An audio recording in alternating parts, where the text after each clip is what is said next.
कहानी अंधेरी हवेली का रहस्य। गांव के किनारे एक पुरानी खंडहर सी हवेली थी जिसे लोग अंधेरी हवेली कहते थे। वहां जाने का साहस किसी में नहीं था। कहते हैं कि रात के समय हवेली से चीखों और खौफनाक हंसी की आवाजें आती थीं। बुजुर्गों का मानना था कि वहां किसी समय एक क्रूर जमींदार रहा करता था जिसने हवेली में कई मासूमों की बलि चढ़ाई थी।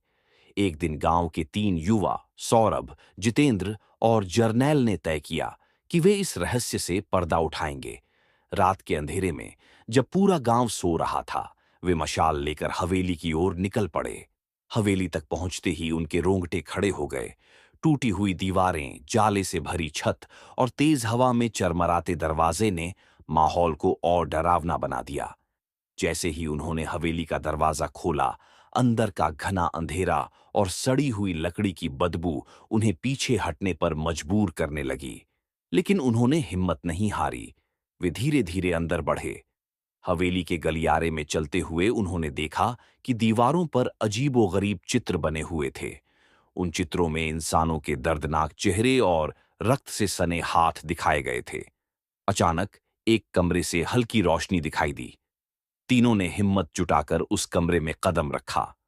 कमरे के बीचों बीच एक पुरानी लकड़ी की कुर्सी पर एक बूढ़ी औरत बैठी हुई थी। उसके चेहरे पर गहरे कट और आंखों में अजीब सी चमक थी। वह धीमे स्वर में कुछ मंत्र जप रही थी। सौरभ ने साहस करके पूछा, आप कौन हैं और यहां क्या कर रही हैं? औरत ने सिर उठाया और घूरते हुए बोली, तुमने यहां आकर बहुत बड़ी गलती की है। अब तुम इस हवेली का हिस्सा बन जाओगे। तभी हवा का झोंका आया और कमरे के दरवाजे जोर से बंद हो गए। कमरे में अंधेरा छा गया और चीखों की गूंज हर तरफ फैल गई। जर्नैल ने मशाल जलाई तो देखा कि बूढ़ी औरत गायब हो चुकी थी। लेकिन अब हवेली की दीवारों से खून टपक रहा था और फर्श पर पैर के निशान दिखाई दे रहे थे। उन्होंने भागने की कोशिश की, लेकिन दरवाजे बंद थे। जितेंद्र ने कहा, हमें मिलकर कुछ करना होगा। ये जगह हमें खत्म कर देगी। तभी एक भयंकर चीख सुनाई दी और कुछ अदृश्य ताकत ने जितेंद्र को हवा में उठा लिया।